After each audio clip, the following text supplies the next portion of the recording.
যে কোনো উপবাস করি আর ব্রত করি, কাজকর্ম আর বন্ধ হয় না। তো হ্যালো এভরিওয়ান, কীরকম আছো সবাই? আশা করছি তোমরা সবাই ভালো আছো। তো তোমাদের ভালোবাসায় আমিও ভালোই আছি। মিনি একটি ব্লগ নিয়ে আবার চলে আসলাম নতুন একটি ভিডিওতে। তোমাদের সবাইকে ওয়েলকাম জানাচ্ছি বন্ধুরা।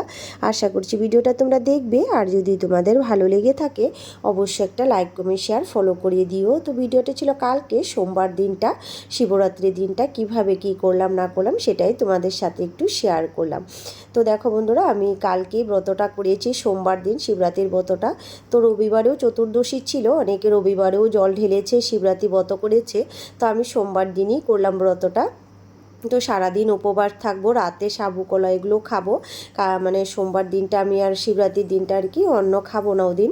সেই জন্য সারাদিন উপবাস থেকে সন্ধ্যার পরে মানে উপোসটা ভাঙবো, ফল সাবু কলা এগুলোই খাবো। আর তো ওই যে সকালে উঠে মানে ঘরের কাজকর্ম সেরে নিলাম, ঘরগুলো মুছে ঝাড়ু দিয়ে ভালো করে তারপরে মুছে নিলাম। যেহেতু পুজো করলে যে কোনো মানে ঘরগুলো যদি ঝাড়া মানে ভালো করে মুছামুছি না করি তখন ভালো লাগে না। তো ঘরগুলো প্রথমে মুছে তারপরে স্নান করে চলে আসলাম। এসে ঠাকুর ঘরে ঢুকে পড়েছি, যেহেতু এগুলো রেডি করতে হবে ঠাকুরের বাটাটা জল ঢালার জন্য। তো ঘরের সবাই জল ঢালবে, তো আমার বরমশাই, ছেলে, মা, আমি সবাই জল ঢালবো। তো এই সব কিছু আগে রেডি করে নিলাম। পুষ্প থালে দেখো বেল নিয়েছি, ফুল, দুব্ব, তুলসী, বেলপাতা। তুলসী নেইনি, তুলসী তো শিব পুজোতে লাগে না, তুলসীটা নেইনি। তো দুব্ব নিয়েছি, ফুল, বেল, আকন ফুল, ধুতরা ফুল এগুলো সবগুলো নিয়ে দুধ, দই, ঘি, মধু যা লাগবে সব কিছু নিয়েছি। নিয়ে সব বাটা রেডি করে ঠাকুরকে বসিয়ে এখন আমি উপরে এসে যে শাড়িটা পরে নিলাম, রেডি হয়ে গেছি। তারপরে যে আলতা লাগিয়ে নিলাম, আর আমার মেয়ে বায়না করছে মা আমাকে লাগিয়ে দাও, তো ওকে একটু লাগিয়ে দিলাম আলতাটা। বাচ্চা মানুষ ভালো লাগে আলতা লাগালে পায়ে। তো ওকে লাগিয়ে আমিও আলতাটা পরে নিলাম। আলতা পরে তারপরে যাব জল ঢালতে। তো এদিকে বরমশাই উঠে গেছে, তো ওকে মানে কাপড় দিয়ে আসলাম ও পরে মানে জল ঢালার জন্য একটা ধুতি বার করে দিয়েছি, তো ওটা পরেও জলটা ঢালবে। তো ছেলেকেও কাপড় বের করে দিলাম, ও পরে যে আসলো ছেলেও ঢালবে। তো ওদিকে সব রেডি করে রেখে দিয়েছি। তো ছেলে এসে প্রথমে জলটা ঢেলে নিল। তো এই যে প্রথমে দুধ, দই, ঘি, মধু দিল, গুঁড়ো দিয়ে বাবাকে জলটা অভিষেক করে এখন বেলপাতা, ফুল এগুলো দেবে। তো ও তো এভাবে টাইম হয় না, সকালেই চলে যায় স্কুলে। তো আজকে বলেছিলাম স্কুলে আর যেতে হবে না, পুজোর উপোসটা করতে আর কি। তো উপোস আছে, ওই জল ঢালো, জল ঢেলে ও খেয়ে নেবে, ও বাচ্চা মানুষ, ও তো আর পারবে না সারাদিন থাকতে। তো আমি থাকবো শুধু সারাদিন, মা আর আমি থাকবো।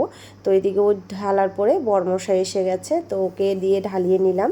তো ওই যে ও ঢেলে নিল বরমশাই, তারপরে আমার মেয়ে বলছে ও ঢালবে। তো আমি বলছি তুমি ঠাম্মার সাথে ঢেলে নিও, তো ঠাম্মার সাথে ঢালবে আর কি। তো একজন একজন করে ঢালতে অনেকটা টাইম লাগে, তারপরে আবার মন্দিরে যাব, তারপরে পুজো হবে, অনেকটা টাইম লাগবে আর কি। তো বরমশাই ঢালা হয়ে গেছে, তো প্রদীপ দেখিয়ে দিচ্ছে, তারপরে যে মা ঢেলে নিল, মা ঢালার পরে আমি ঢালবো আর কি। তো সবার ঢালা হয়ে গেছে, তো এখন আমি জলটা ঢেলে নেব ঘরে, তারপরে আবার মন্দিরেও যেতে হবে। তো রোজ সোমবারে তো আর মন্দিরে যাওয়া হয় না, তো আজকে শিবরাত্রির ব্রত করি, তো সেই জন্য মন্দিরে যাই সববারই আমি ব্রত করি যখন। তো এই যে প্রথমে ঘরের জলটা ঢেলে তারপরেই মন্দিরে যাব। তো মন্দির থেকে এসে আবার রান্না করতে হবে, যেহেতু বরমশাই, ছেলে ওরা খাবে, মা আর আমি সারাদিন উপোস থাকবো আর কি। তো আমরা তো সারাদিন রাত আজকে আর অন্ন খাবো না, তো ওদের জন্য তো রান্না করতেই হবে বলো। সেই জন্যই বলছিলাম যে কোনো ব্রত করি ওর উপবাস থাকি, ঘরের কাজকর্ম তো আর বন্ধ হয় না, সব কিছু সেরে সংসারে সব কাজকর্ম সেরে তারপরেই ব্রত উপবাস করতে হয়। তো কী করব, ঘরে তো আর ওরকম কেউ নেই যে কার উপরে দায়িত্বটা দিয়ে করবো আর কি। তো আমাকে ঘরের বউ, আমি একাই এখানে, তো আমাকেই সব কিছু করতে হয় আর কি। তো মারও বয়স হয়েছে, মা ওইভাবে পারে না আর কি, তো আমাকে একাই করতে হয়। তো এই যে আমি ঢেলে নিলাম। আর আমার না শিব পূজা করতে ভীষণ ভালো লাগে, আমি শিব বাবার ভীষণ বড় ভক্ত। আমি সবার সোমবারে শিব পুজো করি, আর আমার ভীষণ ভালো লাগে শিব পুজো করতে। তো ওই যে মা বাবাকে মন থেকে ডাকলাম যে সবাইকে ভালো রেখো, সবাইকে সুস্থ রেখো, এটাই চাই ভগবান যেন সবাইকে ভালো রাখে। তারপরে এদিকে দেখো আমি প্রদীপটা জ্বালিয়ে নিলাম, জল ঢালা হয়ে গেছে আমার। এখন এই যে প্রদীপ দিয়ে আরতি করে নিলাম, ঘিয়ের প্রদীপ জ্বালিয়ে নিয়েছি। তো সবাই জ্বেলেছে, আমার শাশুড়ি মা, আমি, আমার ছেলে আর আমার মেয়েকে আমার শাশুড়ি মা জলে ঘটি দিয়েছিল, ও মার সাথে সাথে ঢেলে নিল।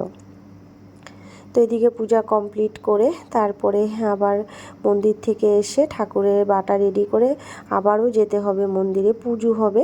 জল ঢেলে এসে ঘরে রান্নাবান্না সেরে তারপরে আবার যাব মন্দিরে, পুজো হবে ওখানে। তো সবাই পুজো করে পুজোর প্রসাদটাই আমি সন্ধ্যার পরে নেই, সেই জন্য আর কি পুজো হবে বাটাটা দিয়ে আসবো মন্দিরে। তো এই যে দেখো বাটাও এদিকে মানে পুষ্পথালটা রেডি করা হয়ে গেছে। এখন মন্দিরে যাব, মা আমি মেয়ে সবাই মিলে মন্দিরে যাচ্ছি। তো ছেলে যাবে না, বলছে মা আমি যাব না, তোমরা চলে যাও।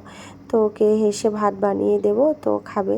তো এই যে মন্দিরে আসলাম, এখানে একটা কালী মন্দিরও আছে।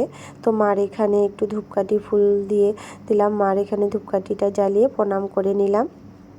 তো এই যে মন্দিরে জল ঢালা হয়ে গেছে, এখন ঘরে চলে আসব।